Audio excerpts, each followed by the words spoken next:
Sometimes people say to us, Abraham, you're teaching us fantasy. You're teaching us denial.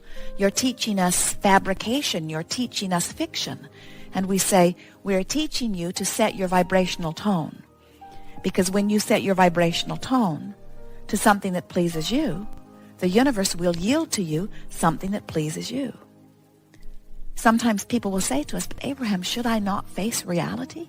And we say, no, never face reality unless what you are living is perfect in every way. Then give it your full attention.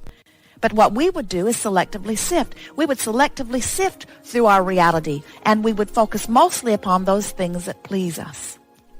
Then people say to us, Abraham, well, you are teaching selfishness. And we say, indeed we are.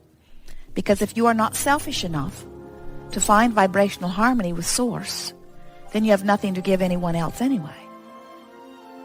If you are not paying attention to the way you feel, then you have no basis of knowing which direction to go.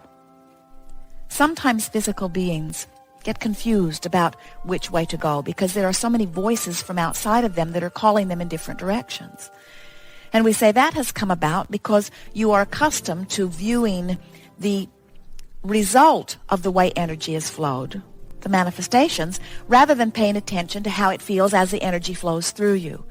And that's really what this gathering is about. We're wanting to help you to become more aware moment by moment, which is where all of your power is here and now. We want you to become more aware of what you are feeling like as the energy is flowing through you.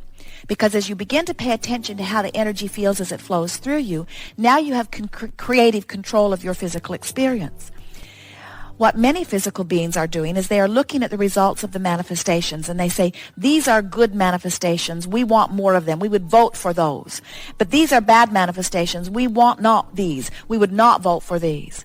And so as they are saying yes to these things, but no to these things, they have a sort of mix of vibration that is not a vibrational match to what they are really wanting. And so the universe cannot yield to them what they are really wanting because they are not a vibrational match to what they are really wanting. And law of attraction says that which is likened to itself is drawn. In other words, you cannot offer a vibration that is different from what you are getting. Law of attraction says what you're getting always matches the vibration that you're offering. So here's what we would do if we were standing in your physical shoes. We would make a decision that nothing is more important than that I feel good. Because the way I feel is my true indicator of my vibrational harmony or my vibrational alignment with the non-physical energy. So how does one go about achieving vibrational harmony with well-being? Well, little by little, you reach for thoughts that feel good. In other words, it is an incremental thing. You did not get to the place of not letting it in completely overnight. In other words, it was one thought that you picked up along your physical trail at a time. So for the most part, we encourage just picking up more thoughts that feel good. But you have to be selfish enough to say, nothing is more important than that I feel good. A good mantra is today, no matter where I'm going, no matter what I'm doing, no matter who I'm doing it with, it is my dominant intent to look for that which I'm wanting to see. I'm wanting to look for that which makes me feel good when I see it. And as you begin to be a more deliberate selective sifter where you look for things to appreciate, or you look for things to compliment on, or you look for things to bask about, you look for reasons to feel good. As you look for reasons to feel good, you find reasons to feel good. And as you find reasons to feel good, you feel good. And as you feel good, you let it in. As you feel good, you let clarity in. As you feel good, you let abundance of well-being, abundance of all things that you consider to be good, you let in.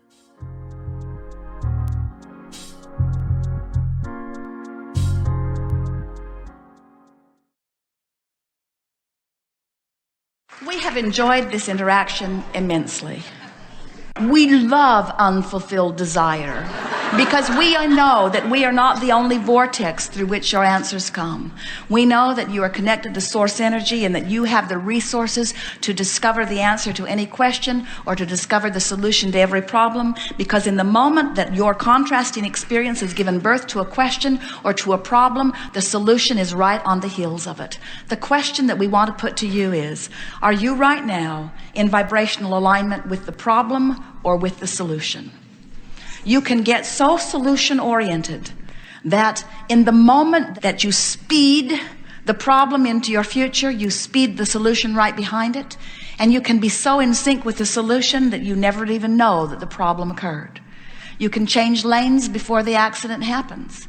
You can choose another route before the clogging of the freeway occurs. You can find the thought or the action or the behavior that takes you toward wellness rather than toward illness before it even began.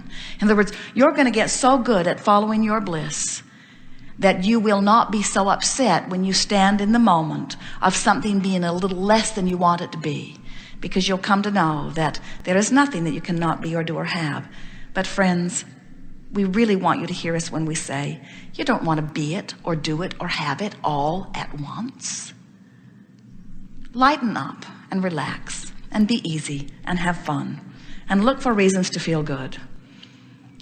And let your desire for appreciation and for things to feel good about call you. But don't beat up on yourself if you are in a moment of not being able to find that. Instead, find the most relief you can find in the moment, and then pat yourself on the back when you find it, and then say, if I can do this, I can do anything. There is great love here for you. We are.